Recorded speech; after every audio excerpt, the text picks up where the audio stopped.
Alrighty. Okay, so this presentation will actually not include session notes, it shows here, but will just include the changes that you'll be seeing in Central Reach. We're going to start with just a quick overview of our departments at Learn, then we'll jump into our Central Reach overview and include some tutorials about scheduling and our practices. Starting with our department overview. So this is just to get an idea of how our departments are structured, how the different functions are structured under Learn, starting with contracts and credentialing. So contracts and credentialing is its own department. They negotiate contracts with payers. As staff are credentialed, they're handling all the credentialing information, they're granting service code access to staff that meet the credentialing requirements, and then they're maintaining licenses and certifications for BCBAs and equivalent credentials. Then we have our intake department. I'm sure you have intake as well. They're completing the initial screenings, they're checking benefits, and then coordinating the initial assessment. We also have an authorizations department. They're submitting reports and authorizations to payers, maintaining those authorizations, supporting the billing and collections department, and then they're also informing families of funding. Clinical probably doesn't need an explanation since everybody here is part of that clinical team. And then some departments you may not be familiar with, the Territory Operations Department. We're going to discuss that a little bit more in this presentation, but you can also think of them as a scheduling department, but they do a little bit more than that. They schedule direct services, they align schedules with the caseloads. They're doing a lot of auditing so that there are as little scheduling and timesheet discrepancies as possible. And then they're also helping troubleshoot any operational issues that might come up. And they also really heavily support our central operations department, the department that I mentioned that I'm part of. We help facilitate these system integrations and trainings, which is why I'm here today. We also support compliance and external auditing initiatives. We try to improve processes and policies. And then ultimately, I think the most common feature you'll see of our function is troubleshooting system issues. So a lot of what the Territory Operations Department does is take any kind of central reach or system issues, try to resolve them on their end, but if they cannot, our central operations team ends up adopting those issues and then figuring out what we can do to help solve that for everybody here. The payroll department, kind of self-explanatory, compensation of employees, and then billing and collections, billing, talking to families to collect family cost shares, dealing with claims, and auditing as well in the central reach system. All right, so Central Reach, this will be an overview of some of the functions that we utilize. We are going live on Sunday, September 19th, and you may already be familiar, but Central Reach is kind of a one-stop shop platform that includes scheduling, practice management, client information or storage of client information, and then functions that help us with billing and payroll processing. So the first thing that we just want to cover is getting started. You're already familiar with getting to the Central Reach site, but because you'll be accessing new accounts, we just want to mention that when you first get on the page, you'll want to click First Time User or the Forgot Password button, and then you'll want to enter your work email address, which I believe should end with @totalspectrumcare.com. So your first last name @totalspectrumcare.com. And upon entering that, you should receive an email to reset your password or set your password for the first time. But if you do not receive this email, we have seen some issues arise because Central Reach recently had security updates to their website. If you don't receive those email links, please contact our central operations team. It is CR, the letter CR, at learnbehavioral.com, and we'll introduce this email at the end as well. But if you don't receive that password reset, please let us know. So upon first entering your account, you should see your dashboard. You should first look at your contact information to make sure that everything is accurate. Just because your contact information in your basic section will be feeding from UKG or UltiPro. And if any of that information is incorrect, that is an indication that something may be incorrect or inaccurate on your UKG profile. So when you first log in, please make sure all of that is accurate. If it's not accurate, you'll want to contact HR, the administrator of UKG, for your profile to make sure that everything can be corrected on that end. You'll also just want to take notice of the organization labels under your name on your profile, and those, there should only be a couple. It shouldn't look as robust as this here in this picture, but at the very least, you should see a site label, whatever site that you are a part of, and then a clinical title. And then as we move on with the integration and as you're settled into this system, you may see more labels applied to your profile. But for now, those will probably be the only ones you'll see for the most part. Okay, so the next slide is actually a video just talking about the contacts module. Some of that information may be familiar to everybody here already, but some of it may be new in that we use the system, we may use the system a little bit differently as it relates to the contacts module. So hopefully the audio here is all right.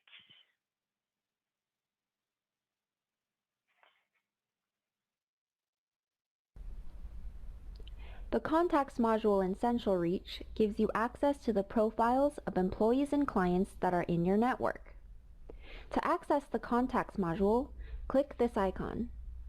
You can choose to view everyone, just employees, or just clients. On the left, you will find all of the existing organization labels for contacts. You can use any of these labels to filter your search results. You can click the label or type in a label in the search bar to filter results using organization labels.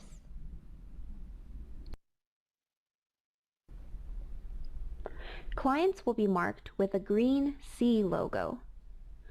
Employees will be marked with a blue E logo. To find a specific user, enter the first few letters of the employee or client's name into the search bar and then select the matching name tag. This will provide access to the user's dashboard. Client and staff dashboards will contain similar widgets to the ones you have on your own dashboard. Client and staff contact information will be listed on the left side. You will also see various organization labels. Organization labels are used to identify regions, clinical teams, language premiums, education, credentials, and more. When you see a label such as allergy, pets, or special access, be sure to access the activity and call log to view its details. The activity and call log is found on user dashboards. This widget contains important information gathered from the client services agreement, logs of correspondences, updates on reports submitted to insurance companies, as well as other important information about the user. All items added in the activity and call log are accessible by clicking on any item displayed in the activity and call log or by selecting View All. You will be taken to the activity and call log page where you can filter items by category. To view all items under one specific category, select the category from the drop-down menu to the right of the search bar and click the search icon. Important flags, such as allergies or special access, like a gate code or parking instructions, are accessible by clicking on the flags. To view all existing flags along with their details, filter by flag. Other widgets, like the Appointments Upcoming and additional or emergency contacts widgets can also be accessed on user profiles.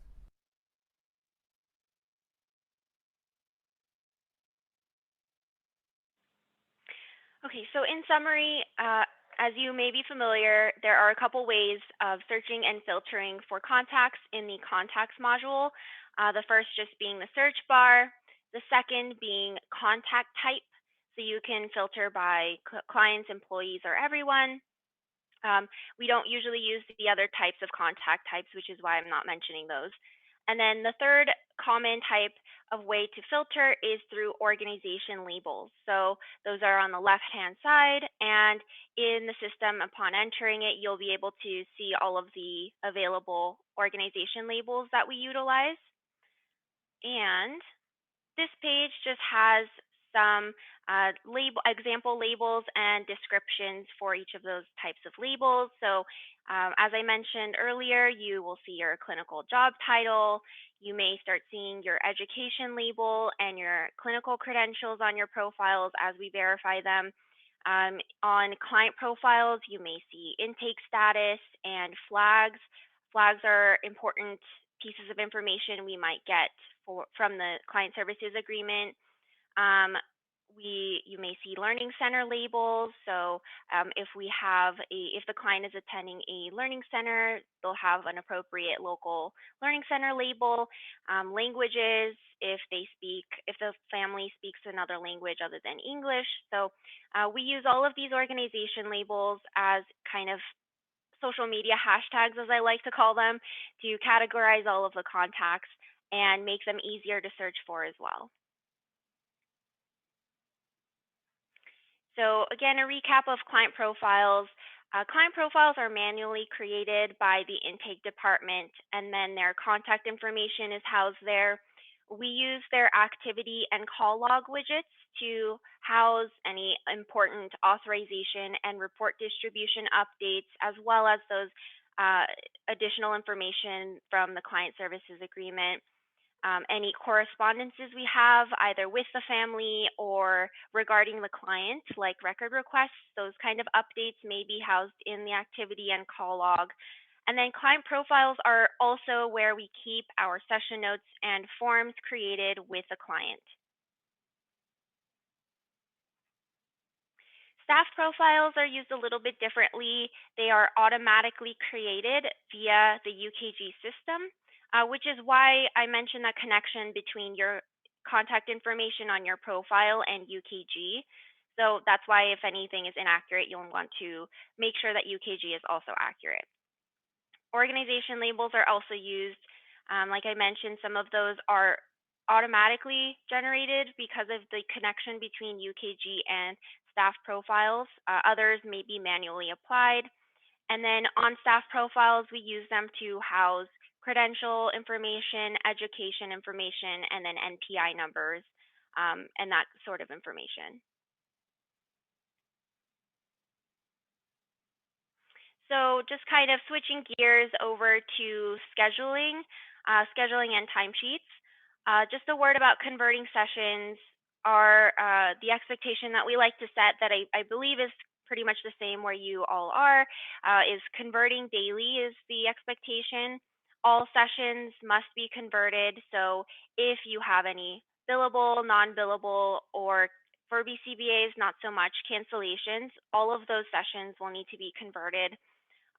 This, of course, ensures that your compensation is accurate and on time, especially for hourly employees. For salaried BCBAs, of course, it means that the billing claims are on time if you convert on time.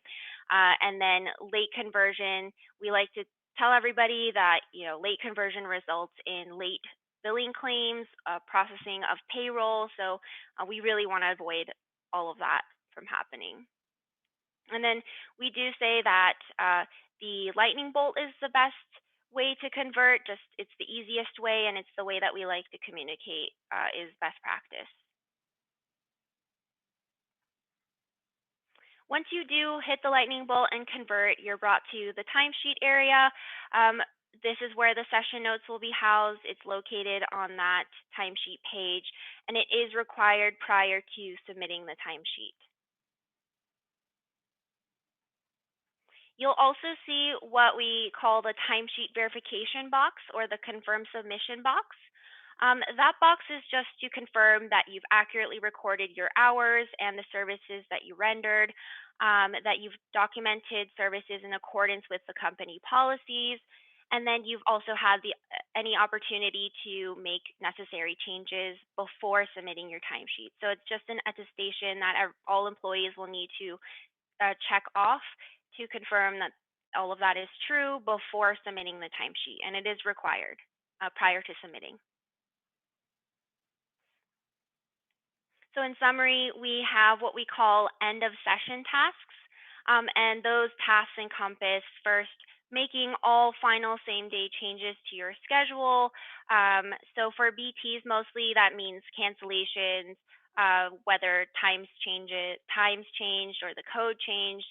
And then after you've made your final changes to your schedule, the second task is converting your sessions like I mentioned, and you may already be used to converting on a daily basis. And then on the timesheet page, checking that timesheet verification and then creating the note and then converting. So that all of these four main tasks are what we call the end of session tasks. Switching gears again, I wanted to show a video about the authorizations report. So that is something that may be very useful to BCBAs, and we'll discuss a little bit more of how the authorizations report can be utilized.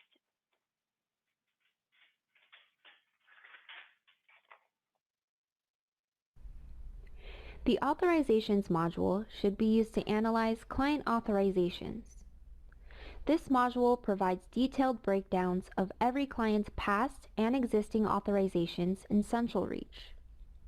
You can access the Authorizations module by going to this icon and selecting Authorizations.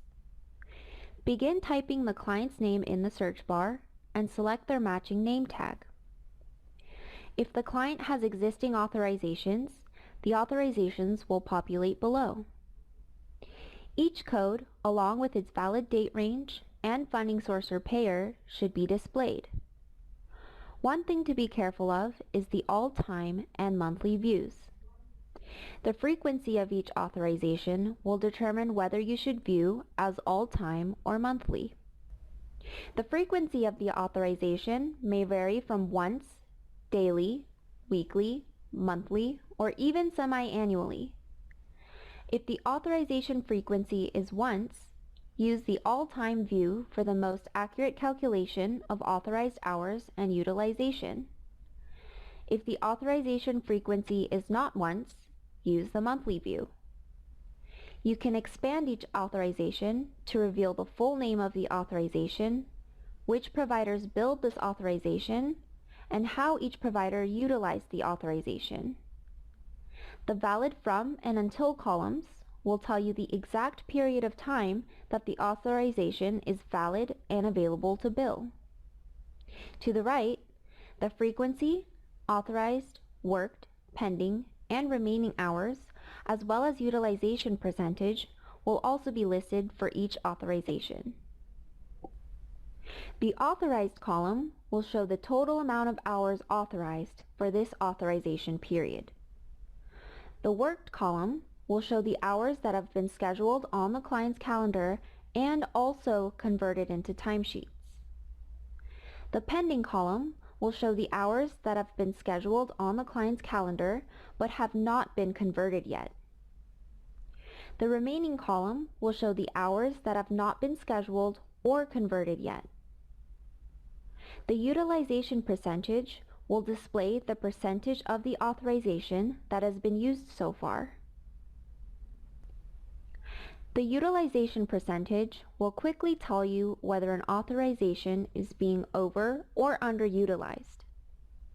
The green color means that the contract is on its way to being maximized. The red color means that the contract is still far from being maximized.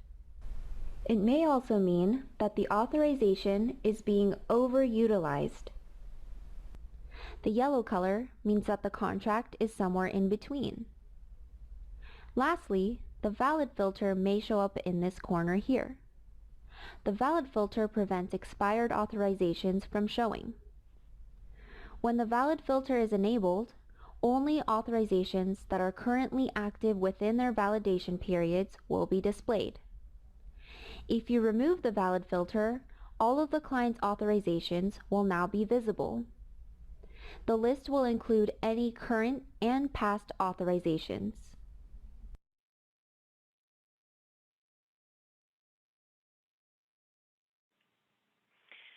Okay, so that's how to use the authorizations report if you are not familiar.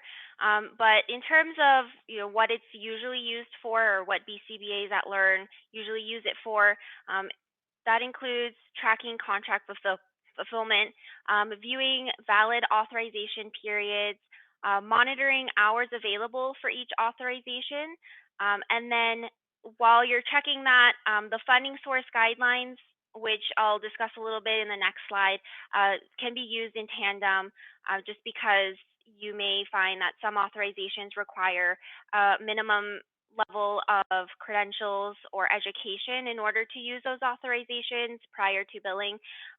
So the funding source guidelines can be used in tandem. So this is something that I know if this is the first time you're seeing, can feel really confusing, and it kind of has a higher learning curve to it. At least that's my opinion. But we do have a video resource that I just showed that you can review, and if you wanted to look at it again and kind of figure it out for yourself as you continue using Central Reach. So, like I mentioned, the funding source guidelines can be used in tandem with the authorizations report or any time you're checking on an authorization, really. But it looks a little bit like this.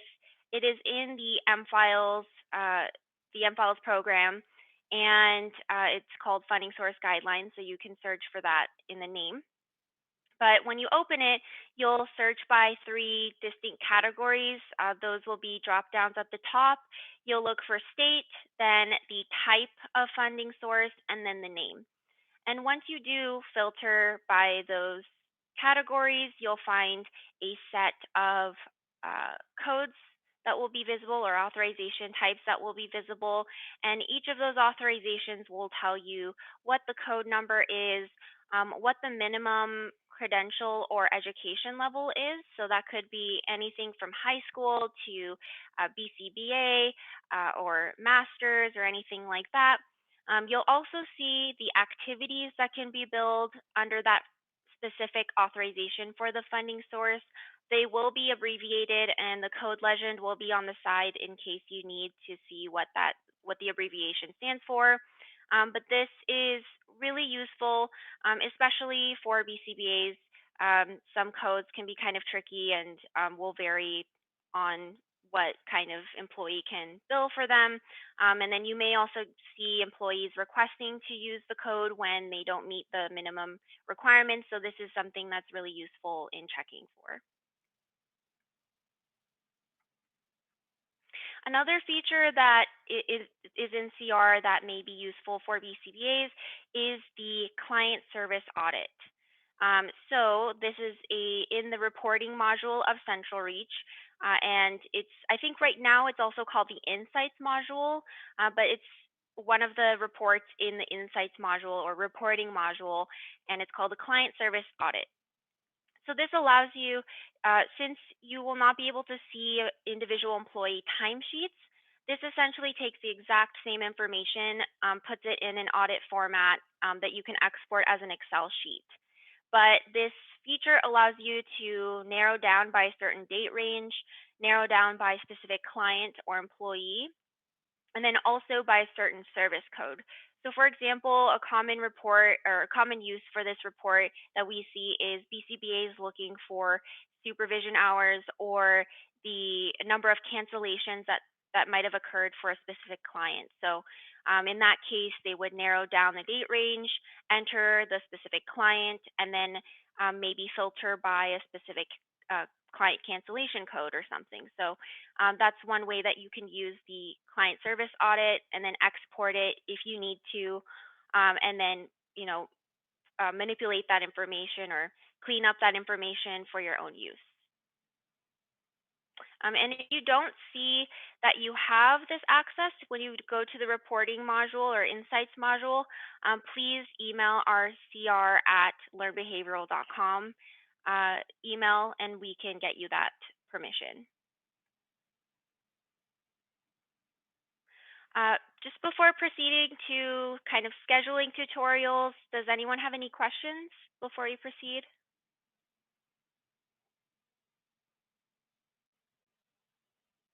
Okay. So the first thing that we wanted to discuss is place of service. So we're referring to place of service here in the location details of the calendar appointment. But just a quick review on which ones that we utilize and for what reason.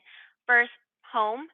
We select home when the services occur at home or any other location, including daycare and community outings.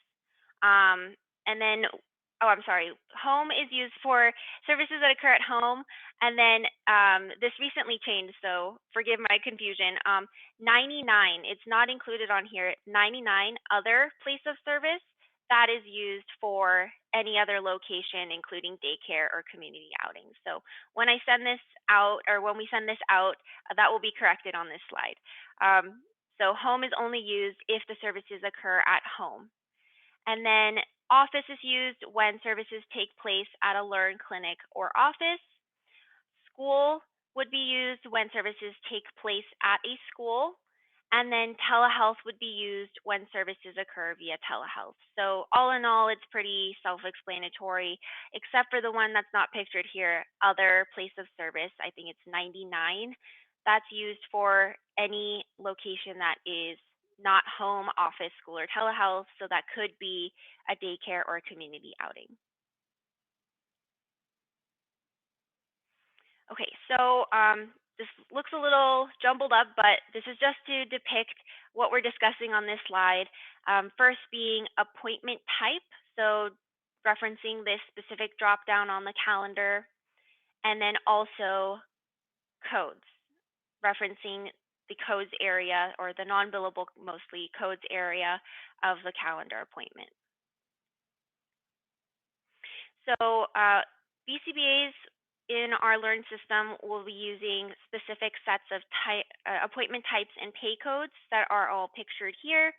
Um, for this depicts all the appointment types and pay codes used by salaried BCBAs. So I just want to mention that if you are an hourly BCBA, some exceptions may apply just because of the nature of using Central Reach as an hourly employee, you may need to add additional codes and appointment types, but we have that information and can distribute that as necessary.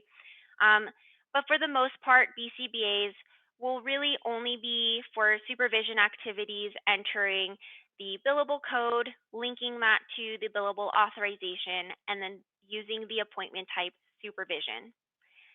For non-billable activities, that will only be supervision for non-billable client-related supervision activities and with the appointment type supervision. So we've really simplified what BCBAs, mostly salaried BCBAs on this page, are going to be entering in Central Reach. It's really only the billable supervision and then non-billable client-related supervision. So if you are salaried, we do not enter non-client related supervision appointments or non-client related appointments in the system if you are a salaried BCBA. However, if you do happen to cover for another technician and you are conducting direct treatment, that appointment would be initially entered differently, and then you would enter a cancellation or edit the appointment to reflect a cancellation if the direct treatment appointment that you, for whatever reason, were covering gets canceled. Um, you do not update your supervision appointments this way. This is only done if you were happening to cover for a direct treatment appointment, and this is done for reporting purposes so that we can track whenever direct treatment is canceled. So Some of these codes that you'll see um, and some of these appointment types like cancellation, you will only be using really if direct treatment has occurred or was scheduled to occur. Um, all of this information will be on a separate handout we call the appointment types and pay codes reference sheet. So there's going to be one for salaried BCBAs, and then if necessary, we also have one for hourly BCBAs that show you all of the codes that you'll be using, mostly non-billable, and then the appointment types appropriate for that, and then the client or the appointment with section appropriate for that specific scenario.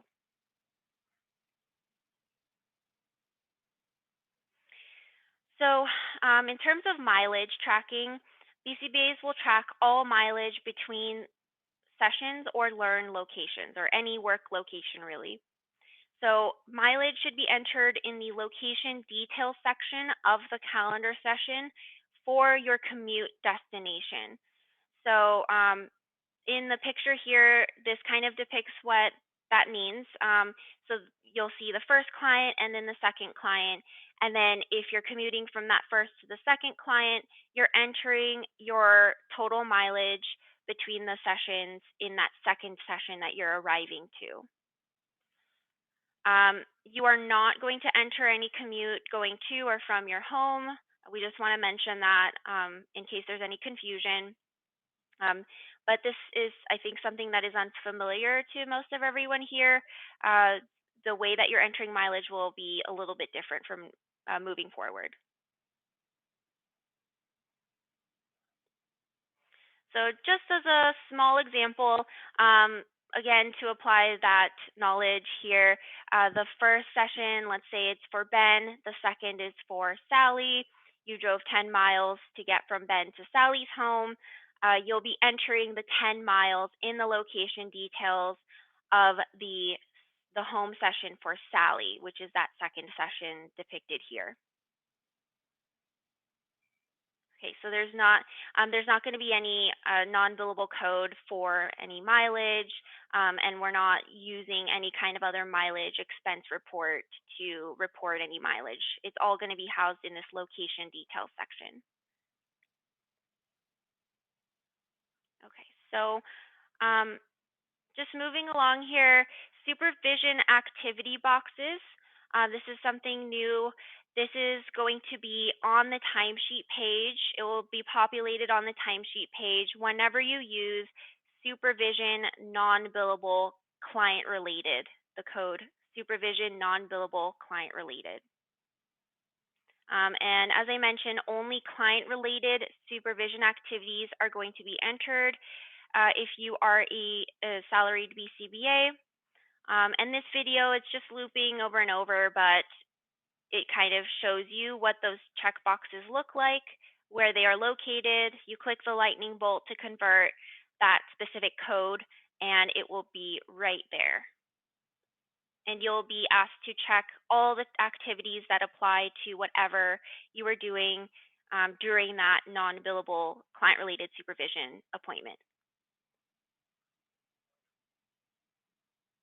So this is just a close-up of all of those check boxes.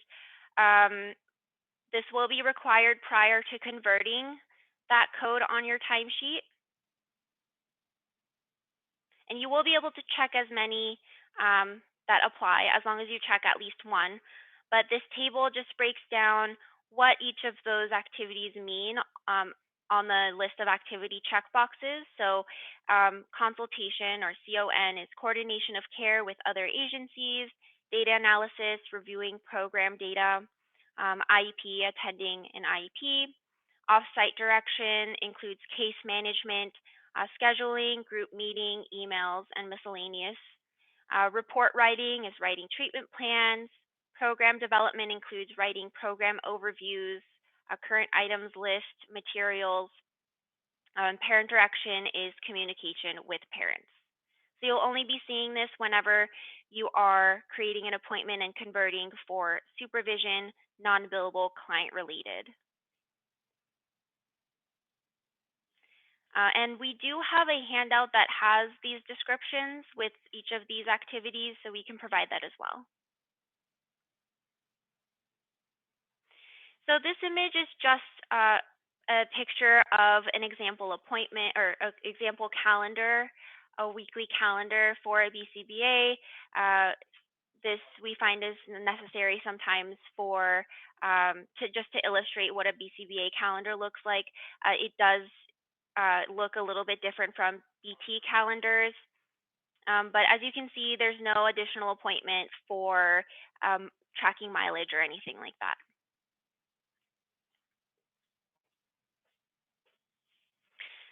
So lastly, for this section, we just wanted to mention some best practices that we like to uh, explain to everybody in these trainings is first, do not edit any sessions that are converted already on your calendar.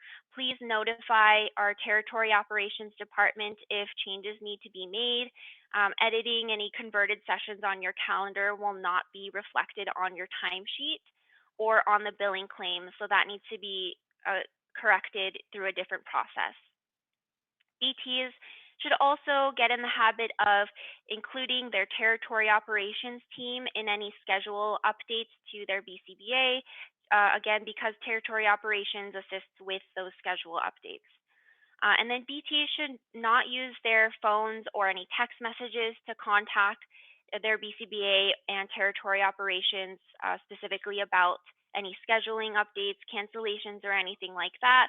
They should use their assigned tablet and then also their work email address. We do sometimes have BTs email from their personal email addresses, and as you know, that's kind of a HIPAA violation or a risk for a HIPAA violation. So we just want to communicate these best practices.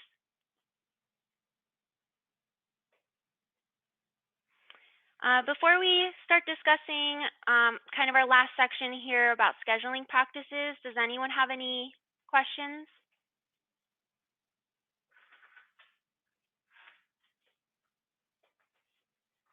Okay, so I just want to discuss an overview of all the workflows as it relates to scheduling, starting with territory operations. So again, territory operations, they do a ton of things, including scheduling, mainly scheduling, but they enter their initial schedule per caseload plan. They make permanent schedule changes as they're being updated by the clinical director. They assist with schedule or timesheet corrections. So that's why we would like everybody on the clinical end, if there is some kind of scheduling issue, to please communicate that to territory operations if any assistance is needed, especially with timesheet corrections or anything that's already been converted. We would like everybody to email territory operations for that help. They also conduct recurring pre-payroll auditing.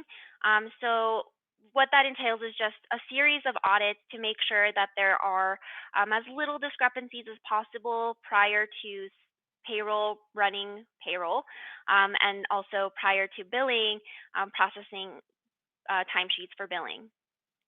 They also take care of connections and permissions. So what that means is if you find upon entering the system or as you continue using it that you are not connected to the users that you need to be connected to, you can't find their profiles, you can't see their schedules, something like that, or even if you're doing something in the system that you think you should be allowed to do and you find that you may not have the permissions to complete those tasks in the system, that's something that territory operations can handle, and they will escalate it to the appropriate parties if they find that they can't resolve it from their end. So, moving on to clinical directors will continue to plan caseloads, but they'll be doing a little bit more back and forth with the territory operations department to ensure that new and ongoing schedules are being entered or edited in the system. BCBAs will be entering their supervision sessions, converting sessions, creating notes, and again, the authorizations report, using that to track contract fulfillment and authorization usage. and then helping us just communicate expectations of what the technician roles are in the system. So technicians, and we'll be training them tomorrow and the day after. They will begin making same day changes to their calendar. They won't be responsible for entering all of their schedules or anything. That's going to continue to be a scheduling function.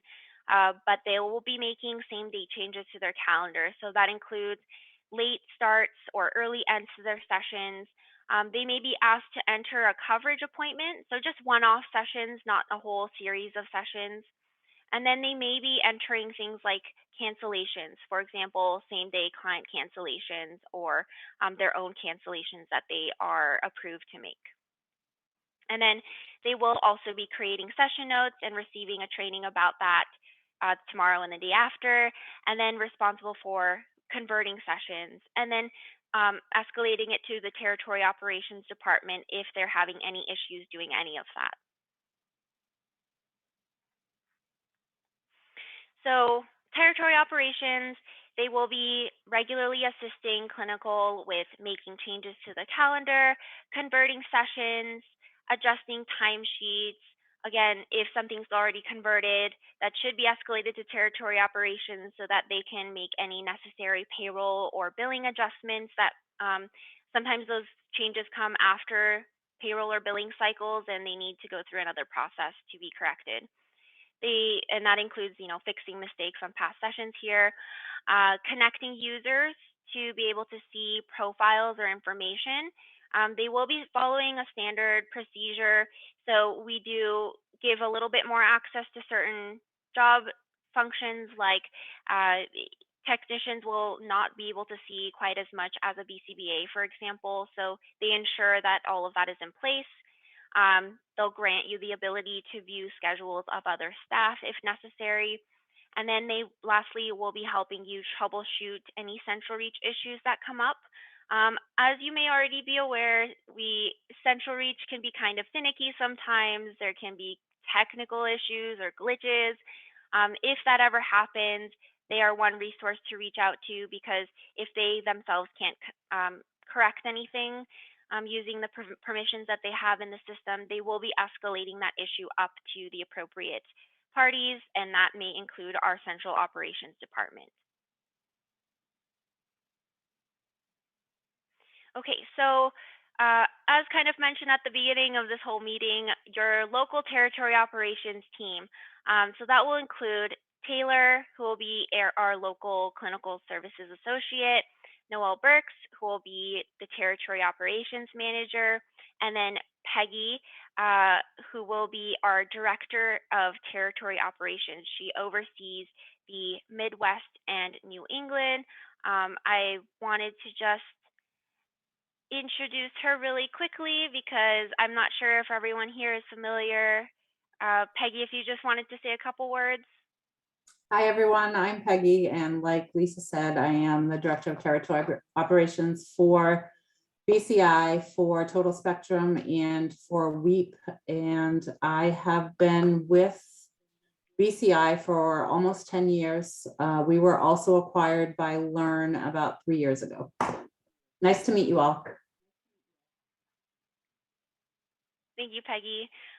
So you may be seeing her name here, and Taylor and Noelle will be working closely with Peggy as we transition all of our scheduling and kind of integrate our territory operations teams. So if you do need to contact our territory operations department, we have two different emails here for two sites. So this really depends on what site that you are overseeing or are emailing on behalf of. So there are two: the MIANNA site, the Ann Arbor site, and then the Portage site, MIPORT. So the scheduling distribution inboxes, they'll be structured very similarly. There's mianna.scheduling@learnbehavioral.com for the MIANNA site, and then miport.scheduling@learnbehavioral.com for the Portage or MIPort site. So those are the two main emails, and technicians will also be directed to use those emails when trying to contact territory operations for anything related to your scheduling, timesheets, troubleshooting issues related to Central Reach, and things like that.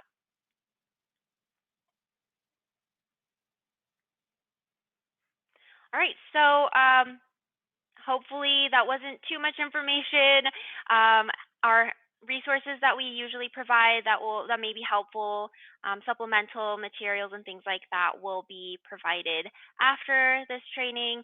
And then you can also contact cr@learnbehavioral.com for any further assistance or questions about this integration. That will reach our central operations department, the department that I am part of.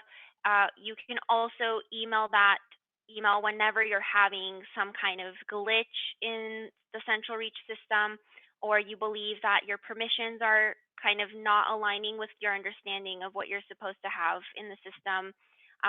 We help troubleshoot all of that in addition to the territory operations team helping troubleshoot. But if they can't troubleshoot something, they will be sending things to us on behalf of any employees that email them. So please reach out to us if you need any assistance. All right.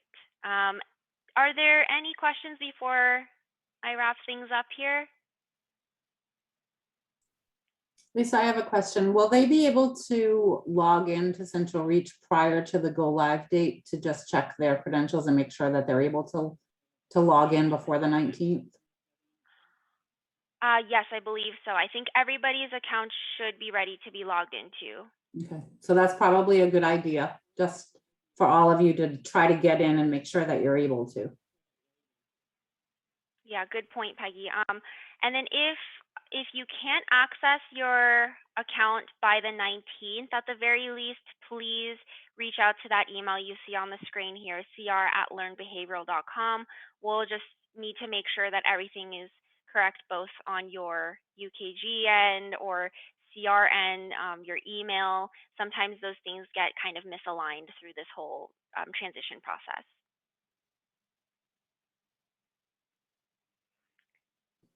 Any other additions or questions? Lisa, I think I have a question. Sorry, my video camera is not working, but this is Anna. Did you say that we'll be getting an email from Learn or Central Reach about logging into Central Reach, like as it updates to Learn or Total Spectrum? So all you'll need to do is go to the front page of Central Reach, and then if you use the first time user link and then enter your work email address, and it should end in @totalspectrumcare.com, you'll be able to receive or should be receiving a reset link from Central Reach that will allow you to set your password for the new account. Okay, because I know when Central Reach was going through their update, I just logged in. I did my whole, Anna.alter@Total Spectrum Care, and I think it had my old password from Novel. So I was able to use my Total Spectrum Care, but so I don't know if I just need to enter my email again and then do the forgot password first time user to just kind of start that process over again, I guess. Yeah, I would recommend that just in case. But like I said, because of their recent security updates, we just never know if something's going wrong or not. So if you do find that doing all of that doesn't allow you to log in or something just doesn't seem right, you can go ahead and email our team. Okay, yeah, because right now I'm logging in with my Total Spectrum Care email, but when the Central Reach comes up, it still has Novel responses in the upper left-hand corner. And should it be transitioned over eventually to say Total Spectrum Care or Learn Behavioral? I'm not sure which one it will be. Yeah, so it's a little bit hard to say without seeing exactly what you're seeing, but you at the very least should be able to access the new instance of Central Reach, and it should say Learn Midwest once you do sign in the top corner. Okay, I'll just click on first time user, forgot password, and just start that process over again. Yeah, and Okay. again, let us know if you're having any issues logging in. Perfect, thank you. I just have a quick question. I just tried it to see if it worked and it worked. And I was gonna like just make an appointment. It's not showing all of the codes on one of my clients. I don't know if they're just not all entered yet or what. It only has 97153. I actually Okay, think Taylor identified this too when she was putting in client schedules. And I actually think, I could be wrong, Taylor, but that you were already working with the Learn team to troubleshoot why there were a few kiddos that codes weren't, like there was maybe like 3 or 4 or something. And that your kiddo might have been one of them. Okay, yeah, it's 207 was. Yeah. I think. There's a number that we're still identifying. Yeah, so Taylor's working through it right now. Okay, So, that's like fine. the deadline to have all of it ready to go is later this week. So we're like ahead of it, or you know, Okay. for the most part. So I know that Taylor is my understanding is that Taylor's working on troubleshooting those specific instances. Okay. Sunday, Monday, as you start to look at, you know, when we're actually live, that's when we can boost out some additional questions specific to like individual clients. Yeah, but that is a good point. If you do find once we go live that you don't have access to protocol modification or something you should have access to be able to bill, that's something that would be appropriate to send over to territory operations, and they can help you get squared away with the codes that you need. Lisa, the question that Anna also had about logging in, I do know that there were a few behavior technicians that tried to log in already with their total spectrum care. Would you suggest them to do the same thing, the forgot password and first time user, if they're having any issues? Okay. Yeah, I would recommend that. I recommend it because of all of those security updates that CR made, and we're just seeing so many issues with logging in that I feel like that's just the safer route. Okay. Thank you.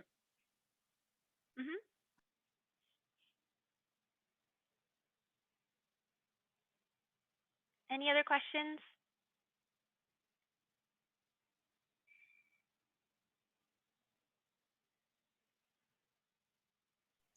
All right, cool. I think that's all you guys have, right, Lisa, for today? Okay, wonderful. Peggy, anything else? Am I missing anything? Are we missing anything? Nope, I think I'm good. Awesome, wonderful. Okay, great. So if the Learn team wants to jump off, we can stick around. BCBAs can stick around. We can do case conferencing if needed. And I'll kind of linger, but as far as admin and clinical updates and all the things, we've covered all of that. So if you have appointments to go to, feel free to jump off. If you want to stay in case conference individual clients, just let me know. Thanks, everybody. Thank you. Thanks Nice for to meet having you all. us. Thank you so much. Yeah, nice to meet everybody.